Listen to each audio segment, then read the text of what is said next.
Hey guys, it is Kinktober. We know what that means. It's time to get a little sexy. It's also Pro Touch Month, so you know we're going to talk touch. And in addition to that, we're gearing up for Men's Health Month, so we're going to get a little bit into that. And you know that your girl Cash got you, because I'm going to bring you somebody who's going to help bring all of those things to the front. Get sexy, get comfortable, get some wine or take a shot. And if neither of those is your vices, at least come after you watch this episode. At minimum, catch a nut, okay?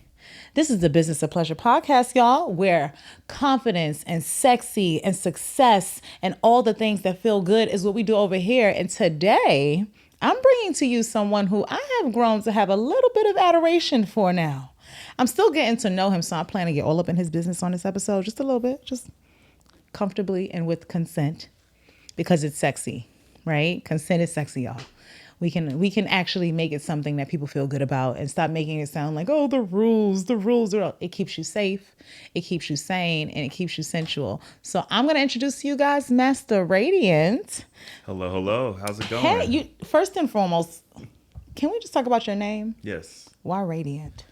So the name was actually given to me. It was one of those things where I was walking through the space with just like a normal nickname, just kind of walking around because I didn't want to go with my given name. Given name, right. And one of my mentors, shout out Miss Violet down in Baltimore, we were in the club one day and just working on some stuff. And she was just like, you know, you gotta come up with a name that represents you, that comes with what people feel when they're around you.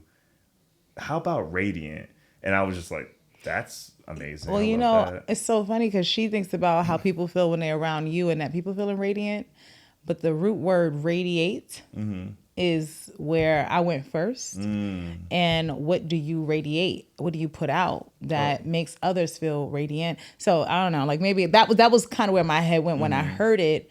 And then you think of radiant, and it's one of those words that to me can feel, it's a sensual word because it's kind of like about exuding. What do you pour out? What do you give?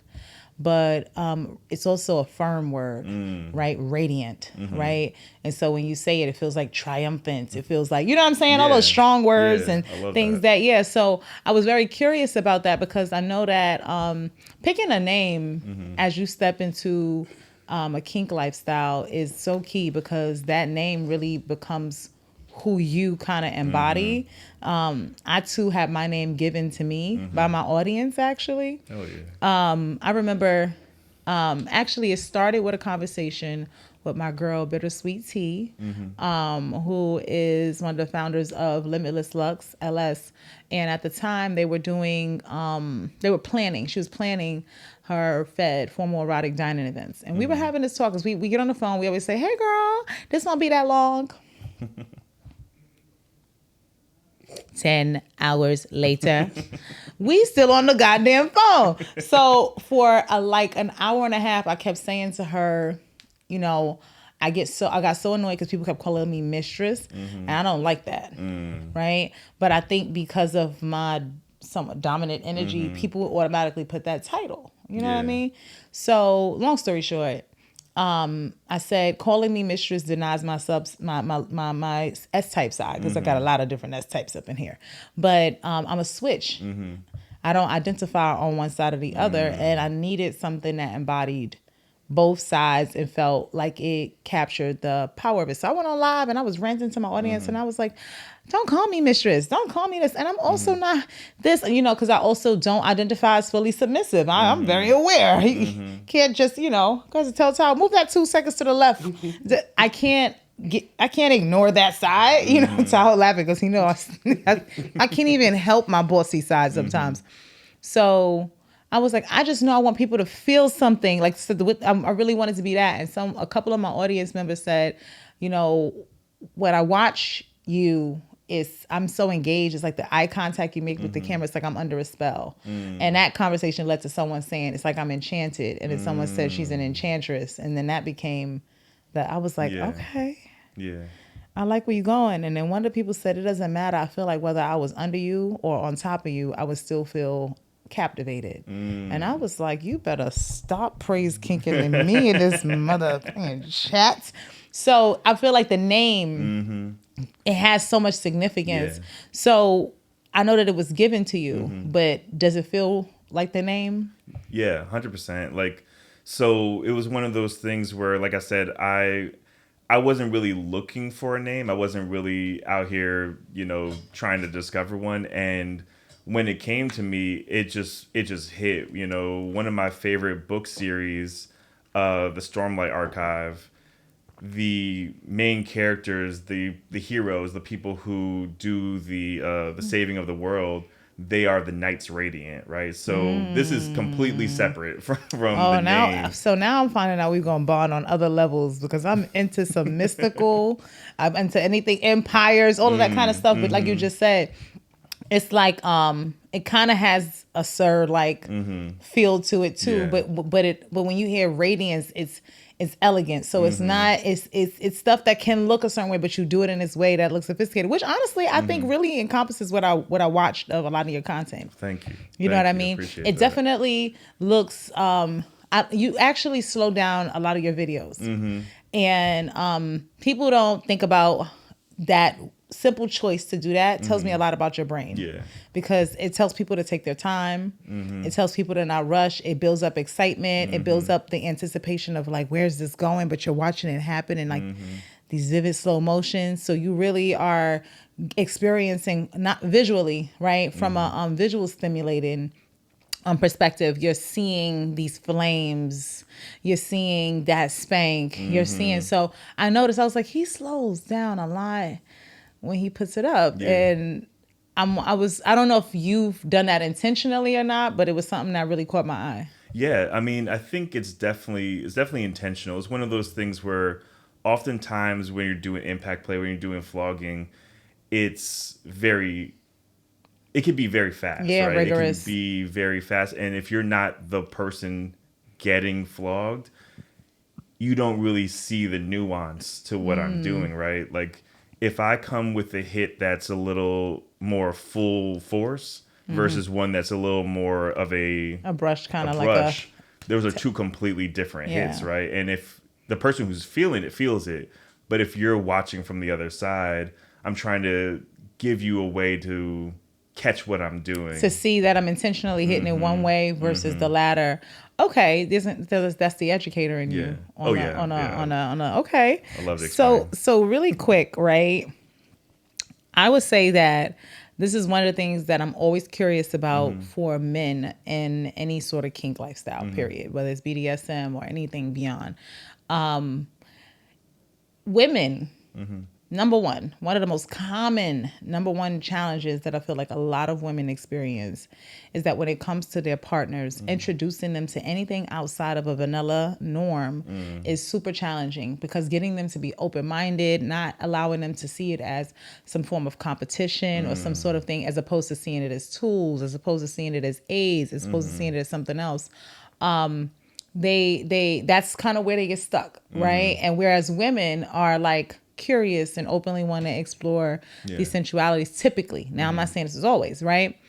As a man, what drew you to look to the far other side and say, what's going on over there, and kind of begin your journey into exploring BDSM lifestyle? Absolutely. So for me, I don't know. I think maybe just my perspective has always been kind of different, right? Like the way I look at it is I got these hands. I've been using these hands my whole life, right? I've been smacking ass. I've been, rubbing. I've been giving massages.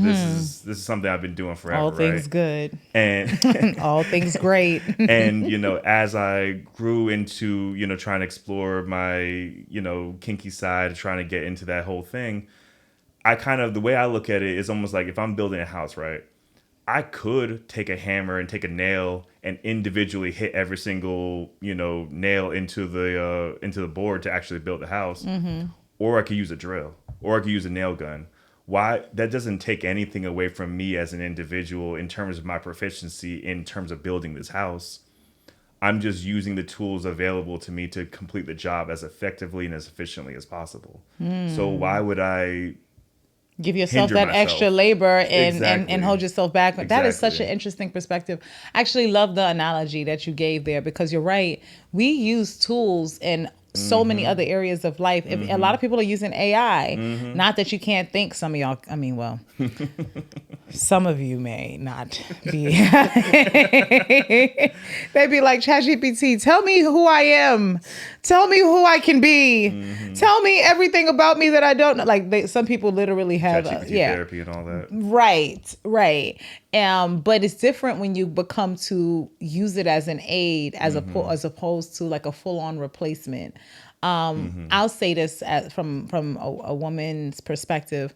A lot of times, I feel that those guys feel like bringing those tools in makes us see less of them, when in fact it's the latter. Yeah. Right. But at the same time, the thing that makes this experience, whatever tool or whatever it is, feel the way it feels for me is you. Right. Because 100%. my vulnerability to you, my trust of you, my ability to tell my body to let go, and you can give this person your trust. You've talked about your boundaries. You've talked about the things you do and don't like, and you've given them this kind of roadmap to at least know where to start, but being open to what they discover in you or bring out of you. So I have to trust you. I have to be connected to you to some degree, whether I've had 15 minutes to get to know you, whether I've had whatever. There has to be something about you that says, here. Yeah. Right. 100%. And so now you're using these tools and you're surging my pleasure. And I'm looking at you and I'm thinking, dang, I ain't even getting no dick yet. This is what's happening off of just a look, this and that and this and that. I'm over here like, please, there's more. It's You know, foreplay. oh my God, it is Yeah. such. And then not to say that every BDSM aspect has to go into full on penetrative. For sure, right. yeah. I want to be clear and say that for the record. But I when would it's say most your, of my scenes don't. The vast majority, I would even I'm say. so happy he said that because I planned on getting in his business about that. Did he see my notes, y'all? What? Because I was gonna ask you, like, okay, so I understand you stepping into it, and what kind of that perspective of saying like, why not, and why make life more difficult or make Yeah. pleasing a person more difficult. But that's the thing. When I first got into BDSM 8 years now, almost 9 years ago, the most exciting and exhilarating thing to me was the fact that a person could produce these responses for me without penetrating. And that was the thing that opened me up to kind of really wanting to deepen my own exploration of it. And so it was just like witnessing and seeing these out of body experiences. And I've always known that I've been one of those people who appreciated a lot of different inputs, right? And when I say input, I mean sensory input. For those who may not know, sensory input or sensory processing is the body's ability to process what's happening to your different senses. And everybody has a different fluctuation of what that looks like. Yeah. So I've always known that I needed a variety of elements to make me feel grounded. I didn't know what could do it. And then I witnessed BDSM and I was like, try a little electricity. And I was like, like this. I was over there like, yeah. I was like, oh, no. This man in a kilt is not about to make me come on his table. I promise you. He was, There do be a lot of kilts. I refuse today for That's this to be, funny. yeah. So you do it all the time. Take me through, if you can, if you will, without giving away too many of your trade secrets, right? And how you actually bring a woman to have a release without ever having to penetrate. Absolutely. So yeah, the first things first is you got to create a safe environment, right? No matter what, anytime you're doing kink, really in general, but especially when it comes to kink, consent is key. And the environment that you facilitate, the safety that you facilitate, is what allows you to play within that space, right? So first and foremost, you got to have a consent conversation, right? You got to have, I kind of treat it almost like a 3-act play, where it's like, almost like the metaphor of like a plane, right? You gotta, before you take off on a plane, you gotta do your pre-checks. You gotta, make sure that the flaps work. You gotta make sure that everything is going right. So I start my scenes always with a conversation about my safe words, right? I use the traffic light system where we're talking green, yellow, red. I explain that green is good to go. If anything, go harder. Yellow is ease up, slow down, switch tools, and red is a hard stop. So if you say red, whole scene's over. We're going to stop. We're going to have a conversation. The goal is never to get to a red, right? So if we are even close, hit me with a yellow, let me know what's going on, right? So giving them that agency to know that they can stop this at any time. They're in right? control. Exactly. I think it's the greatest Exactly. misconception of submission for S type. So a lot of women, especially women of color, that relinquishment of that control. If I could define it in the simplest terms or in a vanilla term, right, and take completely the BDSM aspect away from dominance and submission, I would break it down like this.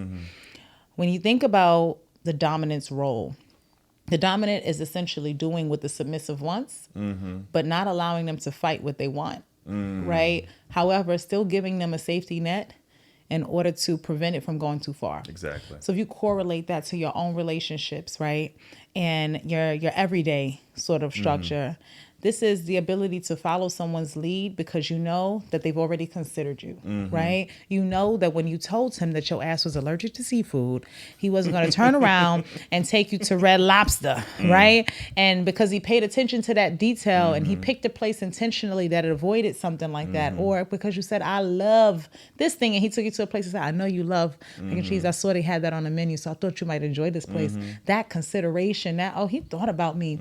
So the next time he says, baby, we're going to dinner, I don't have to be like, where are we going? Yeah, 100%. You know what I mean? So that's, I feel like that aspect of trust of their leadership becomes it. And also for that dominant, being able to lead in confidence, right?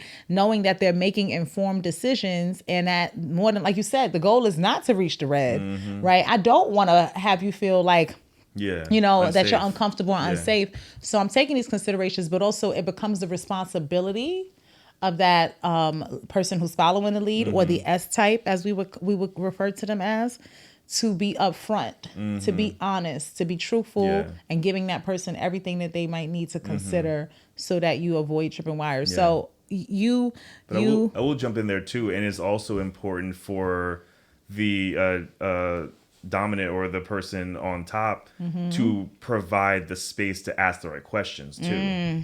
Right? Because sometimes I do a lot of first contact. I do a lot of kink first contact where people, they don't know what they want. They don't know what they like. They don't know what they're going to be into, right? Obviously, if you're experienced, you can give a very clear breakdown of what you want this to look like. But if you don't know, you don't know.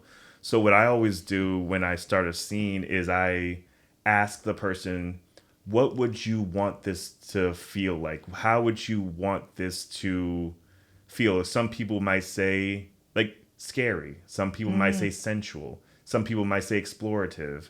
And I can now have a tone, guideline, exactly, for how I want the scene to be. I love that question, because even if you don't know exactly what you want, you can at least understand what you might want to feel. Exactly. And it kind of reminds me of when I'm working with clients, and I don't like them to focus on a negative, obviously being power from a negative space. It's really hard for people to, but you just said it, it's that fact that so many people don't know that stagnates them. It kind of creates that paralysis of not being able to choose, or that hesitance of I'm curious, I want to try it, but I don't know. And meanwhile, it's supposed to be something that you can come into not knowing and coming out knowing, or coming out having more understanding. Yes. So when you set the environment to allow them to communicate is the first thing I'm hearing, but also communicate with specifics around what they may or may not want to experience, or may or may not like. Absolutely. And get a tone established for the scene.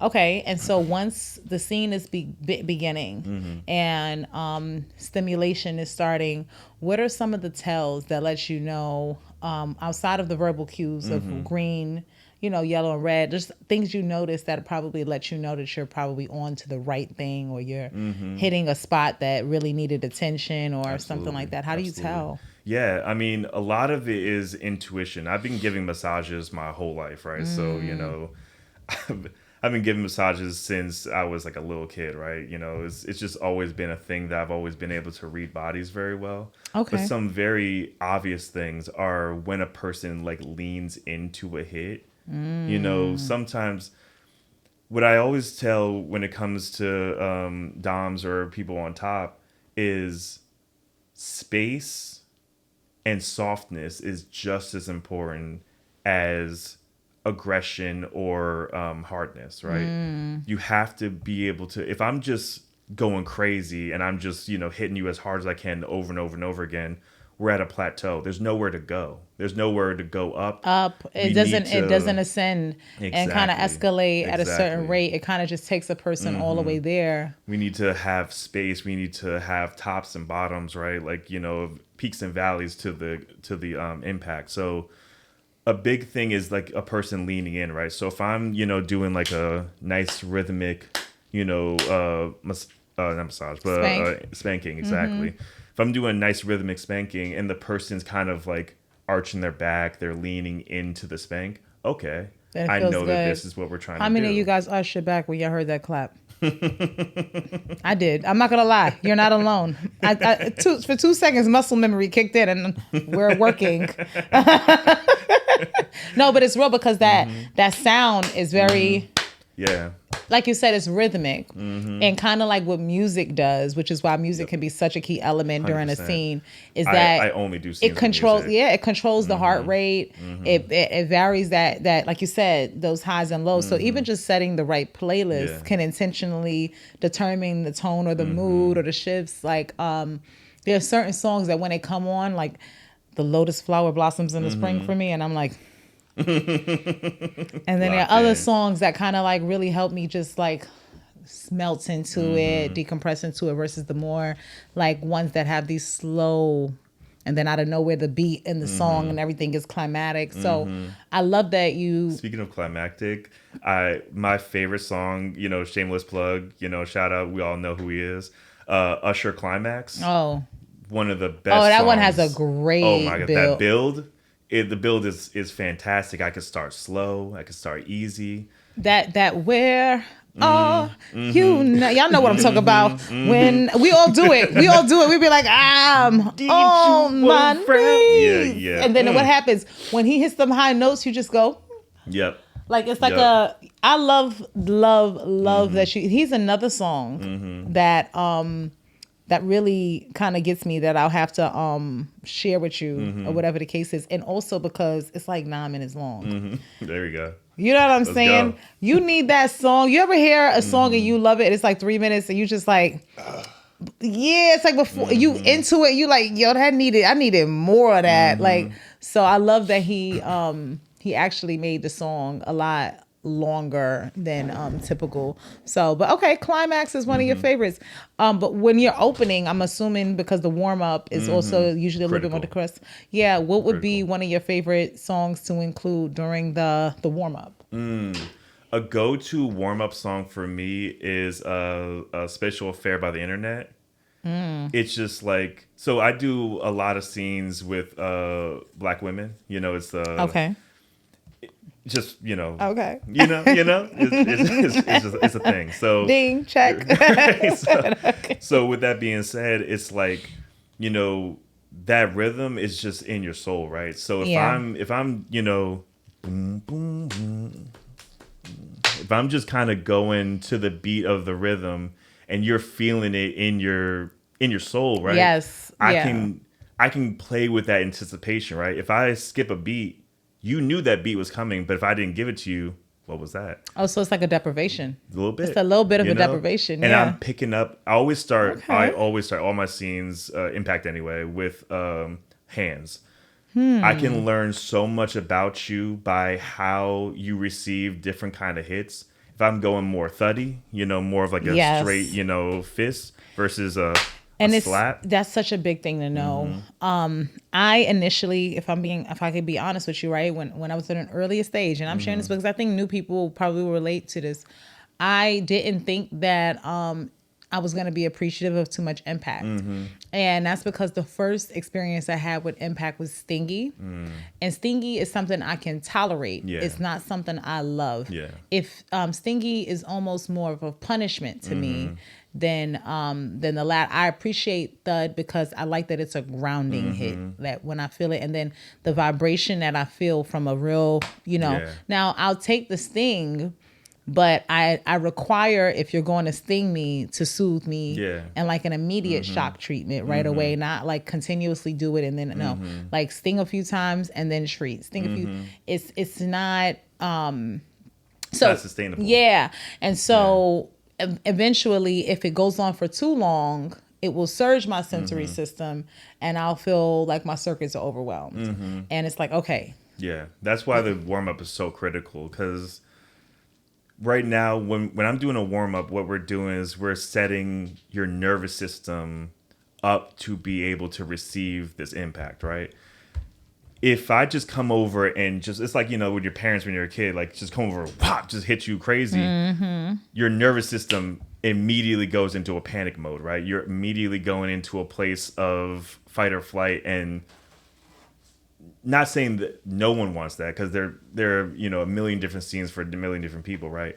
But if you set a warm up correctly, if you actually, soft touches, hit them with a little bit of thuddy, a little bit of stingy, find out what they like, what they don't like.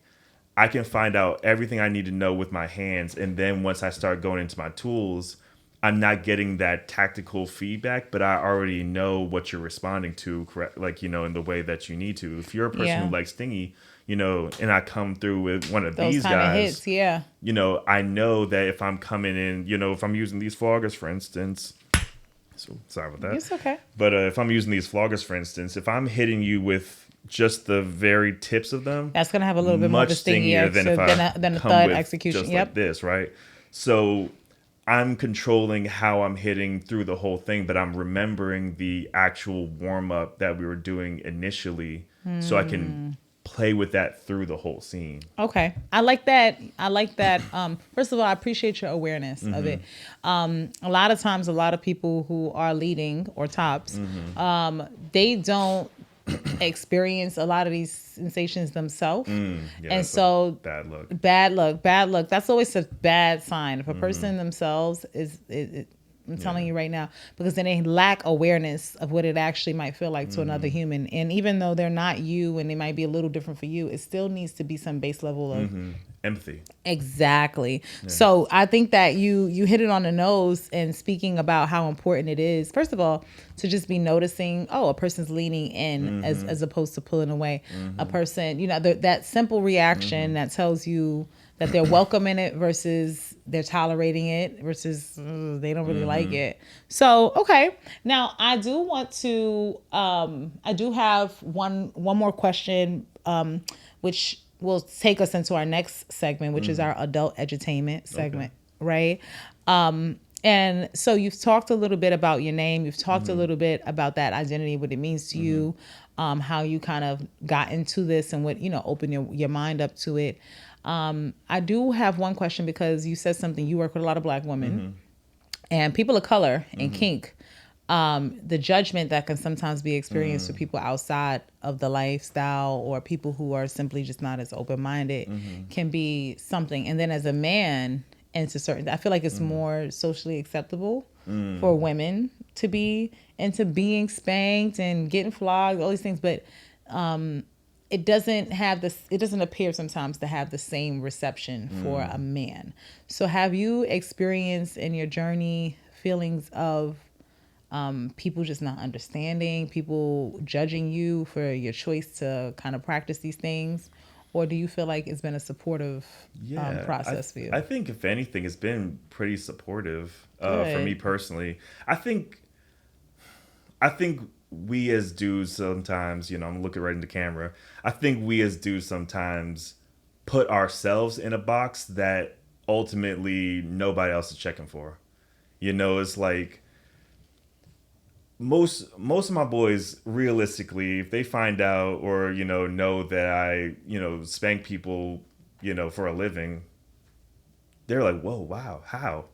Like, it's an excitement. Exactly. Okay. It's like, people, I feel like oftentimes are so afraid of the judgment that they end up almost judging themselves. You know what I'm saying? Like, at the end of the day, what are they going to say? And once they do say whatever they say, okay. You pretty much projected it outward and boomeranged it back to yourself and didn't even realize that really you're the only person holding yourself back. It's funny because You know, you guys are familiar with my man. But he shares a similar notion as he's spoken to, like, why he stepped outside the box. It was more like a why not. But also saying that, you know, basically people will deny themselves a lot of things that they might enjoy, being too worried or too consumed about what others, you know, might think, or what you were told is supposed to look like. Because that's another big piece. Like, a lot of this is based off of the beliefs that have been kind of put upon us. And if I could be honest, as people of color, a lot of the things that we do in BDSM feel like a surge of pain, when as a people, historically, Yeah. it's been the one thing that we've been trying to get away from. Yeah. Being restrained, right? Yeah. Chained down, Yeah. told we can't move, Yeah. told we can't, you know, so a lot of that, I think later on, it evolves into putting hands behind your backs and being cuffed, Yeah, right? 100%. And Yeah. experiencing domestic assault or sexual assault Yeah. that has put us into contact with so many pain circumstances so frequently It's real. that the thought of intentionally Yeah. going about it is Yeah. like, you Yeah. know, so even I find, like, I remember well before I was into a lot of this, I was always one of those people, you know. I remember one guy, I was like just having a casual conversation about like me, like, would you be open to me cuffing you? I just want to see, not that I want to do anything, I just to see how you feel in it. And he was open, but I kind of sensed some level of like nervousness, hesitation, and that's not completely a bad thing because naturally, but when I did it, he ended up crying.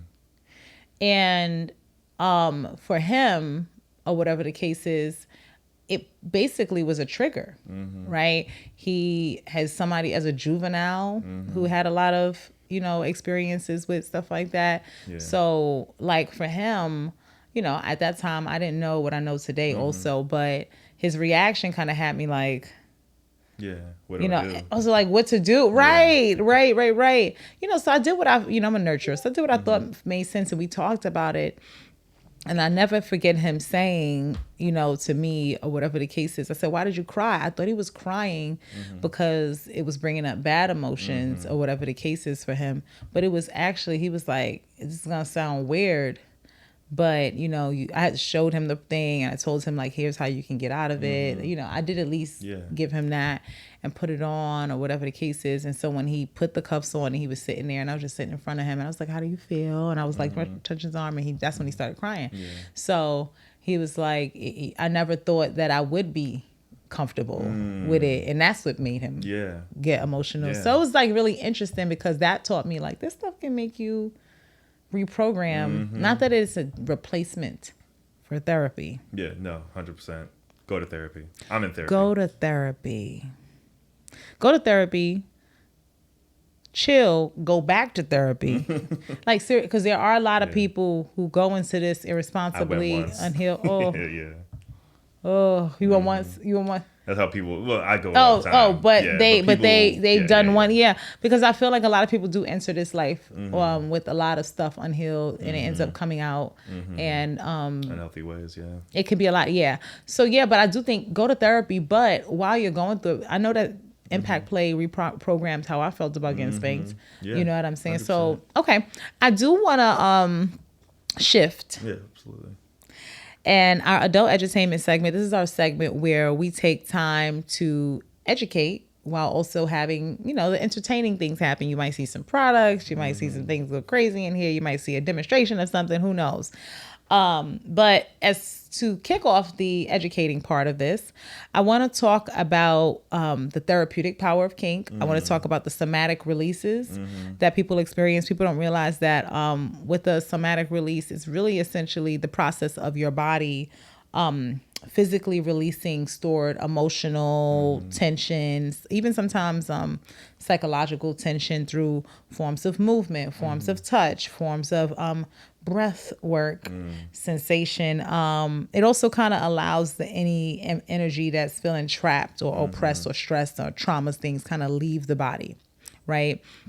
And a lot of times when people have a somatic release, it leaves you feeling this sense of like lightness, balance, clarity, right? And I find that in BDSM, what people may not be aware of is that that's what they're experiencing a lot of, because you're surging the body from so many different elements that you're alleviating these tensions and these stresses, even if you don't realize you're doing it.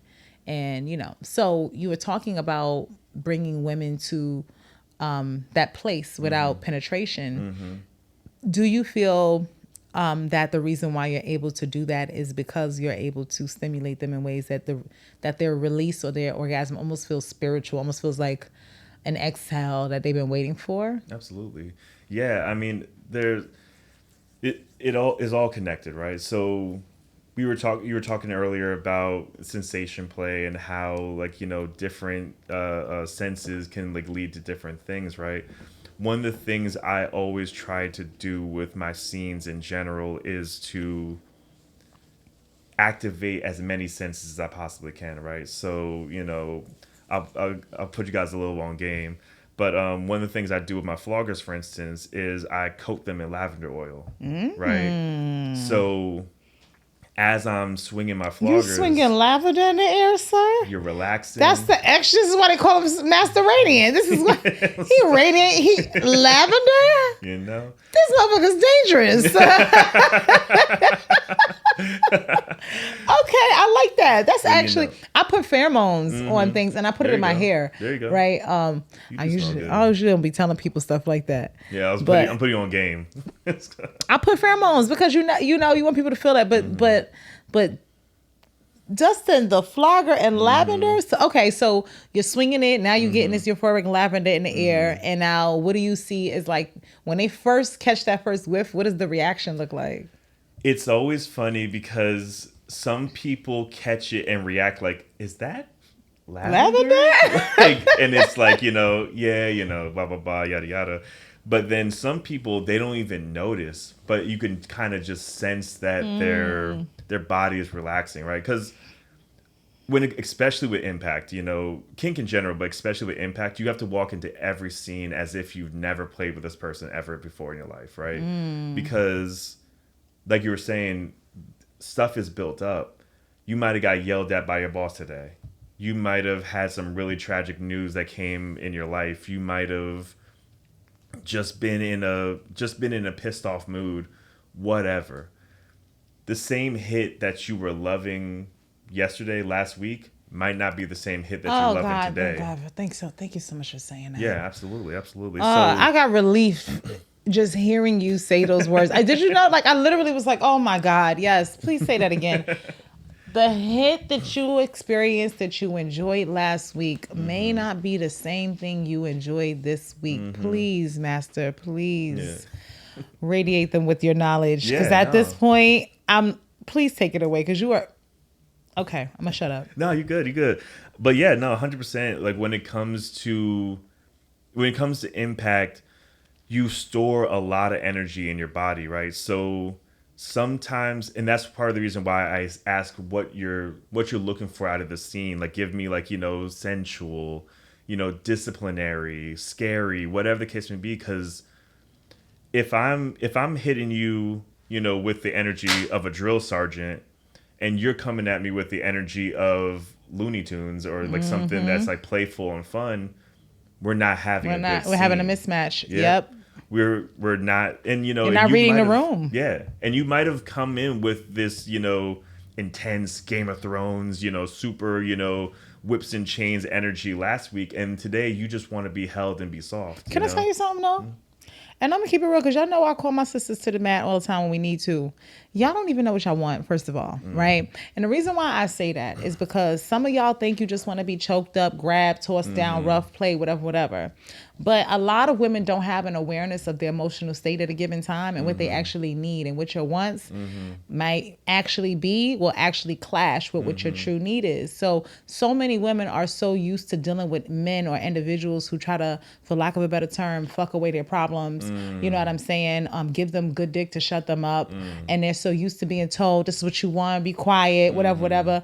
And then you going to act like that again. And it can feel a little punishment, like, right? But like you just said, that's a conditioning to a degree, right? And then I've had women who I've topped, who they come and they giving all that zesty, they feisty energy, but then I'm paying attention to them, and I have to tell them, like, be still. Absolutely. Take a deep breath in, hold your breath. I said, don't breathe out until I tell you to. Right? I have to tell them, that kind of stuff. And I'm saying, you want to be choked, but it will be all, I will be the one controlling that. Right? And I'm going to base on what I'm looking at, what I'm observing, and what you need. So if you came to me, you trust me, right? Absolutely. And if that's the case, allow me to guide you, because what you think you want ain't nowhere near what you need. Yeah. And like you said, that incline, I can get rough with you, but we're not starting there, because you know what I'm saying? So let's start here. Let's take you up, and then let's bring you back and send to you. So I just think women need to understand that when you have a person who you claim you trust, know that they're watching your communication from a lens you don't have. Absolutely. Right? And that's where trusting the guidance of your person is so key and so important, and recognize, even as women with my man, I tell him all the time, babe, I know what you need. Yeah. You don't realize it because you're so used to doing this thing that's gotten you by or gotten you over. But I realize that that's just pacifying your circumstances, not dealing with it. I'm looking at you and I see what you need is something way more than what you're used to getting. So absolutely, yes. Sometimes, like literally, there will be times where I'll have somebody on the X or a St. Andrew's cross. I call it the X because it's an X. Yeah, you know, like it's an X. people have real it's a St. Andrew's cross. It's X. Okay, we get it. But I gotta use all those syllables every time. Right. It's an X. But sometimes I'll get somebody on the X. They're like, chain me up. I want to be like this and that and third. And I'm looking at them and I'm, doing my initial, start.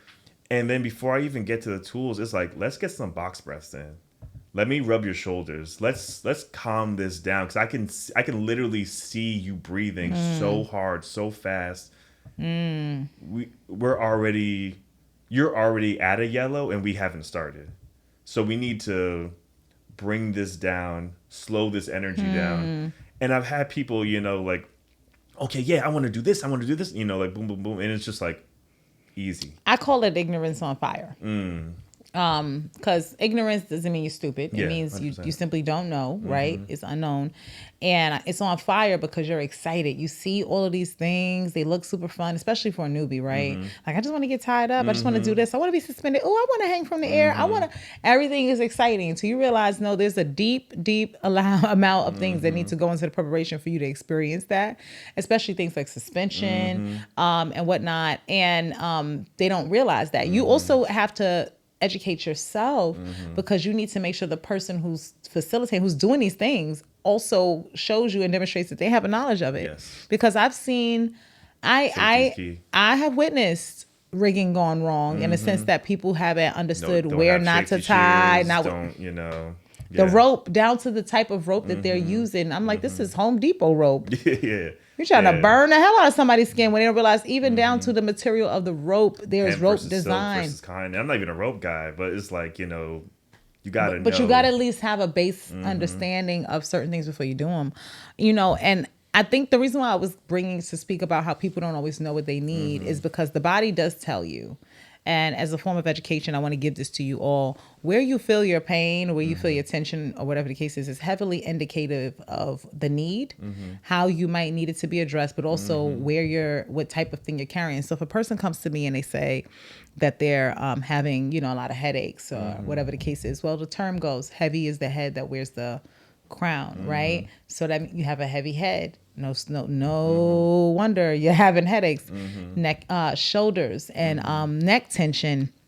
What do we say? You carry the weight of the world on your shoulders, connected to your neck, and so also the neck is connected to the throat. Mm-hmm. And so it could be indicative Yeah. of your unspoken truths, your throat being closed up, Yeah. not being able to really Listen, and be hips heard. too. Yeah. Oh, we go too, baby. Hips too. And it's like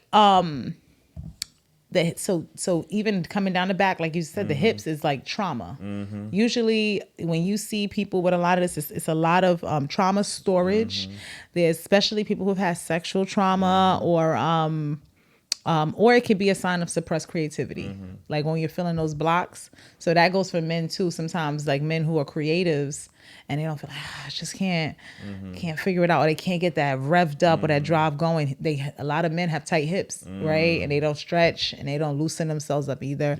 But the back, it's two zones, right? The upper back is going to be more emotional repression and can also be indicative of your chest being closed up, not really feeling heard. But the lower back is usually where people hold fear, survival things, instability, fear of loss, financial stress. So loss of control, right? Because the back, sitting upright, right? If I'm sitting like this, my shoulders slump forward, my back is arched the opposite direction versus being able to, Yeah. So people don't know that, but you said like the hips and then also the legs and feet. Fear of movement is what people don't realize. Like if you're feeling like, oh, I can't get forward, or I can't get grounded, I'm unstable, I'm not balanced, I can't get work-life balance. Yeah. That means you're juggling a lot of things, so you're having a hard time, and that pain is going to be held in your legs and in your feet. But what I've come to find out is that BDSM has many ways, and kink has ways of relieving these things. Because if you have that shoulders, it can be loosely running the flogger across the shoulders to kind of first relax them, that massage, you know what I mean? But heat, and I want to talk about that with you, because absolutely. heat is one of the number one decompressors that will loosen up the tension in any of those areas. So this man be swinging floggers with fire on it, y'all. And I'm a fire play person. I love me some fire. There you go. Okay. I love that. There's no sociopath in me. I don't want to burn no one's house down. I don't want to set no animals on fire, but you can set me ablaze. Right. But Passion. but I'm curious for you, because it also seems like one of the elements you enjoy a lot. Can you tell me progressively, learning fire, right? What were some of the things that you had to learn first as a baseline of information? And in what ways have you implemented fire and temperature play into a scene? Absolutely. That's a fantastic question. So, little fun fact about me, I was in the Navy for 6 years, right? So one of the things, and all my sailors out there know, one of the things about the Navy that you don't know from the outside looking in is like 50% of your day is just learning fire safety. Really? Because one of the worst things that could happen on a boat is for a fire, if a missile hits the boat, things blow up, things are on fire. There's water coming in, there's also fuel, there's electricity, there's a lot of different ways a fire can be, had inside I of can a see ship. that. So there's no fire department. You are the fire department. So you're going to handle it effectively, right? So I have a very strong basis in understanding of fire safety, right? Okay. That's the first and foremost. You got to know what to do if something goes wrong, because no one can master fire. Fire is... It's an element It's an that element. It's literally fire. is, yeah. You can wield it, you can use it, but at the end of the day, you could burn your house down from the stove, right? At the end of the day, there's a a simple level match or a candle top knocking over could take the whole roof down. Yeah. You have to have your safety stuff in play first, right? So I have 3 steps. So the first step is a fire blanket. So wool is a flame retardant. So it won't burn. So if you have somebody, before we even get there, we want to talk about the perfumes. We want to talk about the scents. A lot of those are alcohol based, and what does alcohol do? It burns. Yeah, it's flammable. Right. So we want to make sure that we're setting our environment up effectively first and for the canvas, i.e., the person's body, effectively. So not a bunch of heavy lotions with a bunch of scents. Like you can have lotions, but you don't want to have just put on a bunch of perfume and alcohol and things like that. So that's first and foremost. The second thing, you want to have your safety equipment, right? So you want to have your fire blanket. You want to have a bucket of water. You want to have your CO2. You want to have your fire extinguisher. You want to make sure that you have a progression, right? Because just like I was saying with the building the house, right? I'm not going to pull a sledgehammer out to put in, a nail, right? Yeah. So I'm not going to go necessarily straight to CO2 when a fire blanket could have Could solved the solve issue, it, right? right? So, that takes a little bit of wisdom to be able to know, without getting into a whole fire safety course. It takes a little bit of wisdom to know the difference between what kind of fire that you're dealing with and what solution you're going to go for, right?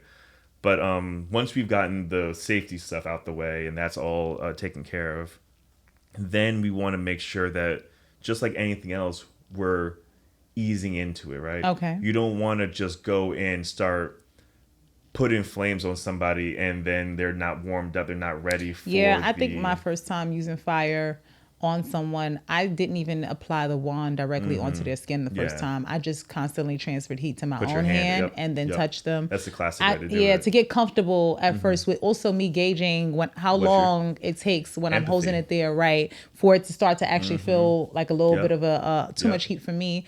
And then, again, like you said, I said earlier, I don't think people should try things that they haven't experienced themselves. And if you notice when people use the fire wands, it's moving relatively quickly because you can't keep that heat steady Yep, for too 100%. long. It's just when yeah. back in the day when you had like a Bic, or I don't know if this might just be me as a kid, but like when you have a Bic, if you light it under your hand, you can have it under your hand for like a second or two before it starts burning, right? Yeah. But it's the consistent fire Holding of the heat in that one spot exactly. that The temperature is increasing and increasing. So if I'm using a fire wand, for instance, like you said, I'm moving very quickly across the body because I'm not leaving that heat in one spot, and there's a bunch of different nuances that come into it. But without getting too deep into fire wands, when it comes to fire flogging, there's definitely a place of engagement that you have to be willing to get into, right? So you have to know how to flog first off. You have to be good at flogging. You have to know what because you have to doing control over that flogger because Exactly. floggers can also get a little uncontrollable themselves if you don't have that good Exactly. And it's all in the first wrist. things first, you got to know what you're doing with a flogger, right? The second thing is when you're, just like you said, when you're applying that heat to somebody, you don't necessarily need to be going crazy on somebody off front. The heat that's coming, the waves of heat that are coming just from that, you're already feeling that, right? So engage with that heat first before and foremost, and kind of, again, be reading the person, watching what they're doing, make sure that their hand signals are ready to go. Because fire flog is also very loud. Yeah. It's one of those things people don't realize is, when you watch like Indiana Jones or something, when he's got a torch and stuff, that's real. It's really sounds like that. It's really loud. It's so if I can't hear your, green, yellow, red, I need to be able to see a signal. Yeah. So that's the second thing. When you, if I'm hitting you with a quick hit, that's not going to be nearly as hot as if I'm hitting you with a slow hit because the heat is going to stay there a little longer. Exactly. Yeah. So interesting though. There's something that I observe. My voyeuristic side is fueled by my nerd. Shout out to my nerds. So I'm studying while I'm enjoying it.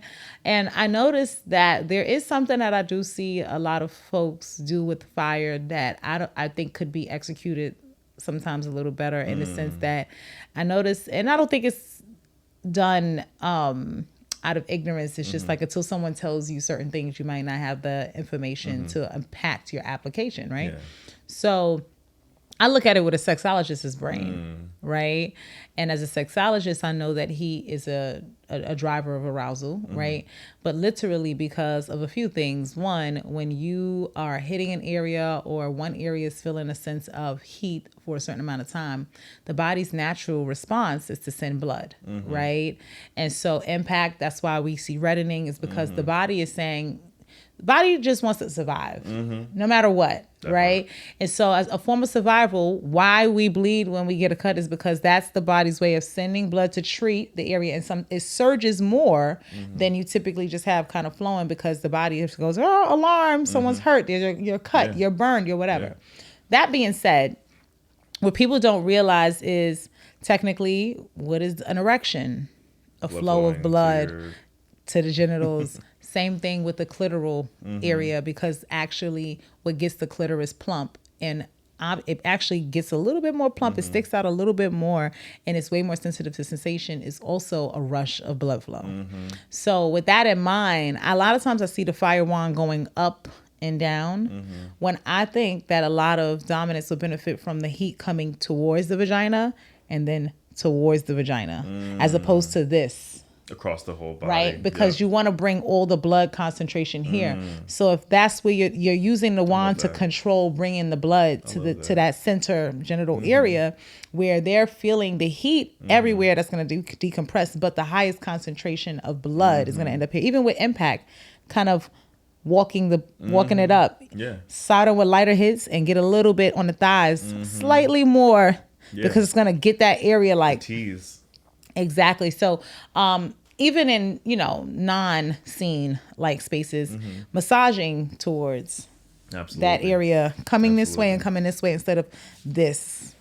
Because it's almost like you're bringing it to the center and then you're bringing it out, because the feet is a release space. So just sharing that, because I love that. That's why I think it excites me, because I'm very much so into the BDSM lifestyle, but I'm grateful because my clinical knowledge has me seeing things and going, but that should, Yeah, so, no, 100%. So I would say, test it out and try it, but I've never had I've never not seen a positive result from gradually bringing it that way. Even with the nipples, if you want to sensitize the nipples, doing the same thing, bringing that concentration of something to that area. So, with temperature play, do you like to play with cool sensations? Absolutely. That's one of the reasons why I love these floggers specifically, because these are brass handles, and all I gotta do is put dunk them in water, the cold water, for 5 seconds or whatever, and they are freezing. And like you were just saying, all the blood that's going to, especially for impact play, all the blood that's going to your butt and whatnot, and it's hot. You're my butt's on fire. You hear that all the time, right? At the end of a really good scene.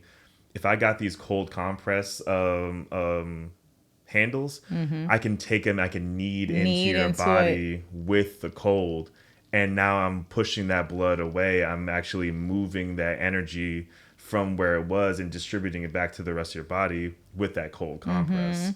So yeah, it's like if you have a bruise or something. If you take it with a bag of peas, put it on, it feels just as good, right? It decreases the reddening. It stops the swelling. Like, you just hit it on. You're paying attention to simple things, right? Things that we do genuinely when the body experiences things. That's what I usually. I usually save that for the aftercare part. It's so interesting, because that's like I think that something I would love to see more in aftercare is actually fire, and I would like to see it after the cool. Like, if you think about like the function of an icy hot patch, right? And so it's like for me, I get surged or rushed with a cool sensation after a strong release. Some women have the reverse. They get hot, right? So knowing these things are really important, because it lets you know what aftercare might be most appropriate for that person. I have people who are like so hot, they like throw the blanket, they kick everything on the floor, like, get off of me, don't touch me.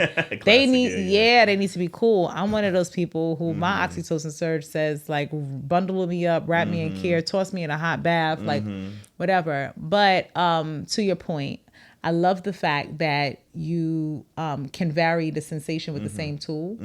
That right there is, because also what y'all don't realize is, like, when you're doing all that stuff, you're constantly switching out and assessing, what am I using next? What am I doing next? When you got that tool that could be like it feels like Excalibur. I don't know how to describe it. It's like, with this one thing. Big brass. Yeah, so okay. I love that. Now we talked a little bit about sensory exploration and impact. I wanted to have a little fun with some of the products that are out here. And I also am curious, I'll talk about what some of them are, but before I tell you, just with you getting things in your hand, I want you to describe how you would use it. Okay. Just like, I haven't had much time with this, but this is what I would do with it. Right. So I'll start relatively simple, and I'll grab the Heart Desires paddle. Okay, so I want you to get the paddle in your hand. It's very light, Okay. not a heavy tool. Okay. So first thing I think of when I see this, I feel this texture, right? Yes. So first thing I'm going to start doing is I'm going to rub it slowly across the skin. I'm going to, hit him with maybe a little couple pats here and there, slide over to the other side, and now this side's cooler, right? I'm now playing with a little temperature, and I'm playing with a little of the sensation. So it's got a little weight to a little thud to it. Yeah. So now I'm going to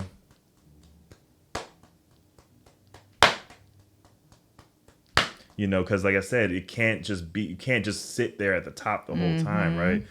I'm kind of this is what I would use this as a warm up tool. Yeah.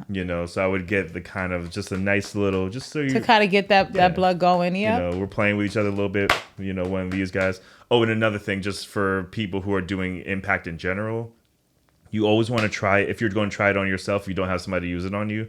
You always want to try it on the inside of your forearm, because that's the most sensitive part of your body that you're going to have access to.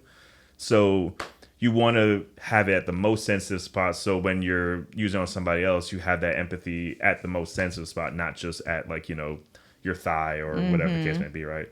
So I'm going to definitely be using a lot of this. I might use the top to get a little bit. It almost feels that like actually a knife, maybe. Down the back. I was going to say down the nape of the spine, because of the curvature of it, I've noticed that it gets that sort of rise as well. So I love that you caught that part. Absolutely, yeah.